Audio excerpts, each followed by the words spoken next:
Welcome to this video. This is our second lecture on analog electronics. Today we will discuss the basics of bipolar junction transistor. Before going into the details, let us recollect the meaning of these three words: bipolar, junction and transistor. So the first word is bipolar. So let us recollect the meaning of the word bipolar. So bipolar means there are two types of charge carriers.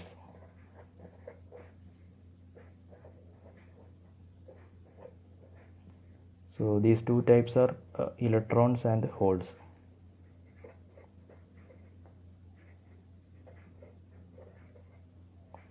So there is another reason for calling it as bipolar other than this. That second reason is a charge carrier has to pass through dissimilarly doped regions during the operation of the device. So the same charge carrier will pass through a p-typed material and an n-type material during the operation. So charge carrier will pass through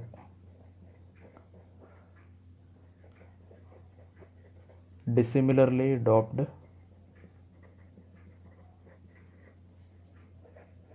regions. So these are the two reasons for calling it as bipolar. Then the second word is junction. So what is the meaning of junction in semiconductor devices? So it is actually a metallurgical junction.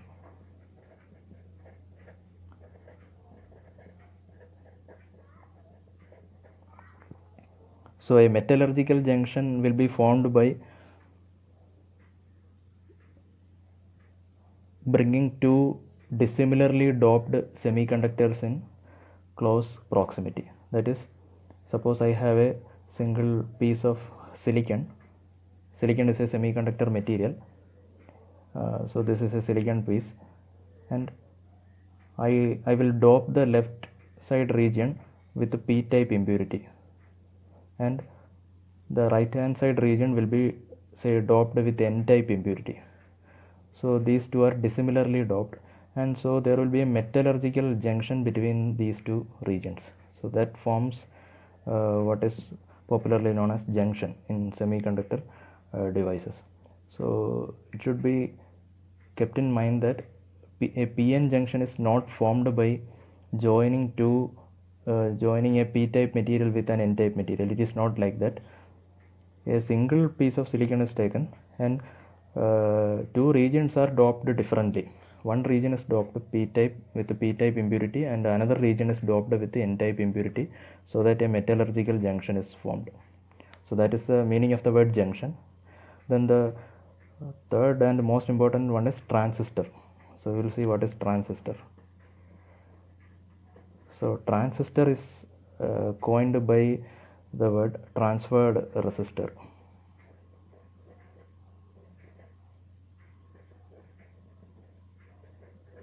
So it is actually transferred resistor. Okay, transferred resistor. So what is the meaning of transferred resistor? Suppose I have a small resistance with a value R. R is a very small resistance. Suppose a current capital I is flowing through this resistance.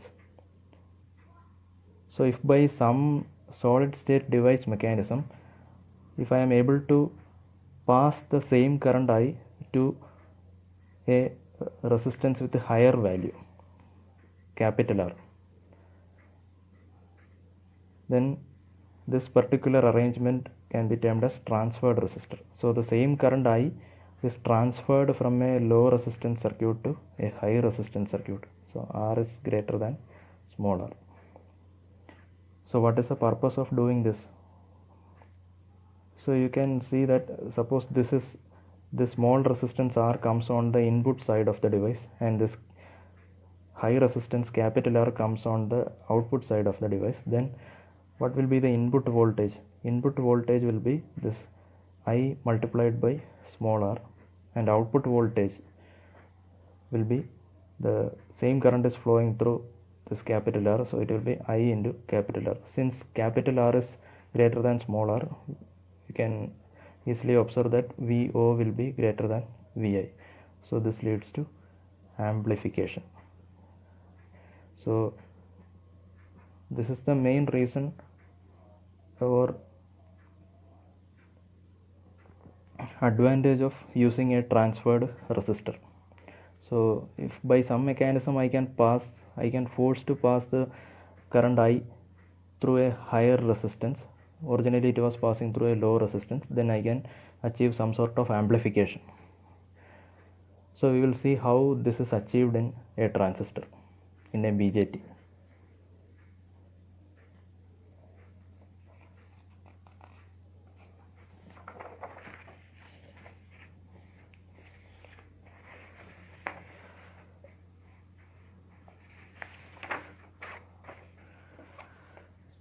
So we need a low resistance and a high resistance and a mechanism to transfer current from this low resistance to high resistance. So from your basic knowledge of electronics, a forward biased PN junction will offer a very low resistance to current flow. So let us just recollect what is the meaning of forward biased junction.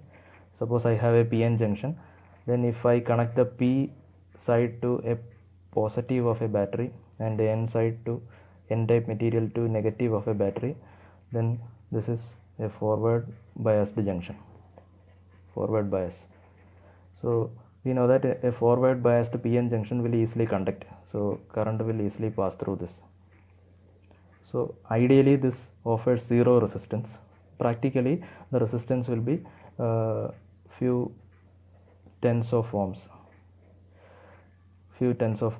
a small value of resistance will be passing through it. Okay, so suppose I reverse the polarity of this battery.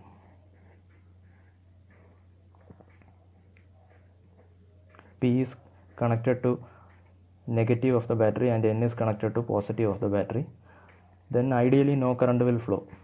So this is offering an infinite resistance in the ideal case. So this is known as reverse biased junction. This is reverse bias. So what I am trying to say is that a forward bias junction can mimic a low resistance and a reverse biased junction can mimic a high resistance. So in our requirement for a transferred resistor, we need a low resistance and a high resistance. So it clearly indicates that you will need two junctions to realize that.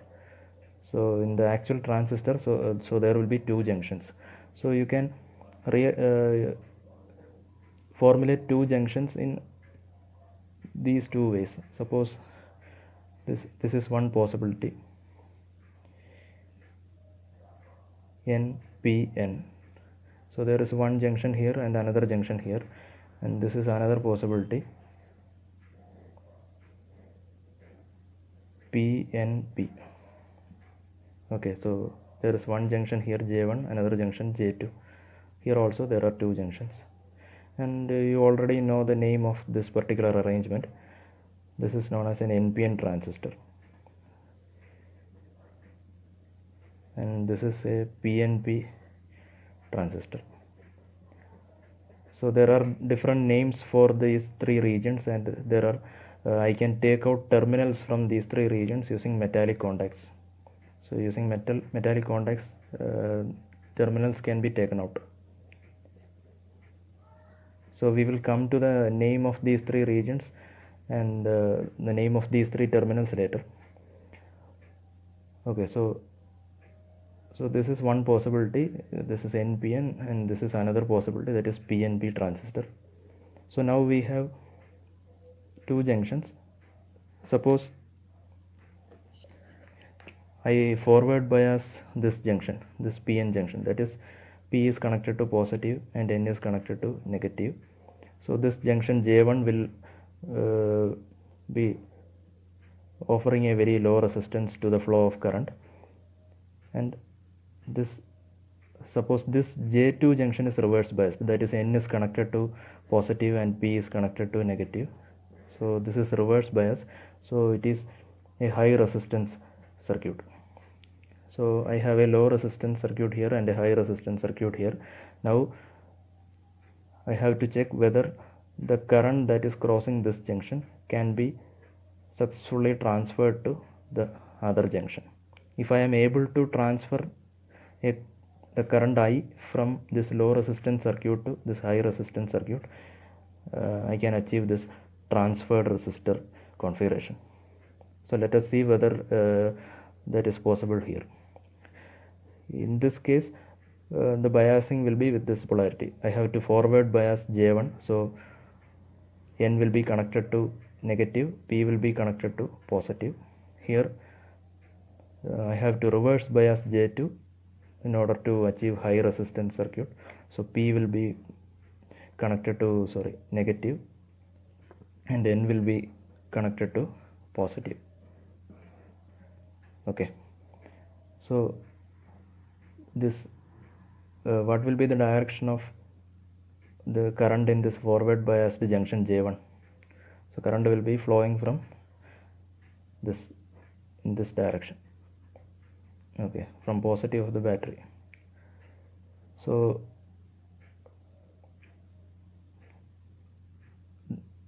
this NPN transistor is more popularly used, so we will restrict our discussion to NPN transistor. So the same analysis can be applied to PNP transistor by taking care of the polarities of voltages and direction of currents, that we can do later. So for the time being we will restrict our discussion to NPN transistor. So to realize a transferred resistor, if this current is I, if I is the current that is crossing this junction J1, then there should be a device mechanism which ensures that the same current I will be crossing this reverse biased junction. So current is transferred from a low resistance, a forward biased junction, to a high resistance, a reverse biased junction. So we can now analyze how this will happen.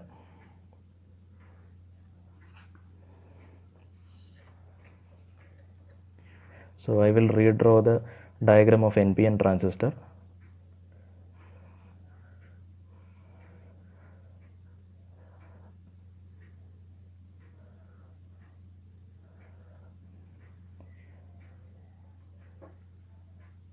So there are three regions. This is N-type region, this is P-type, and this is again N-type. And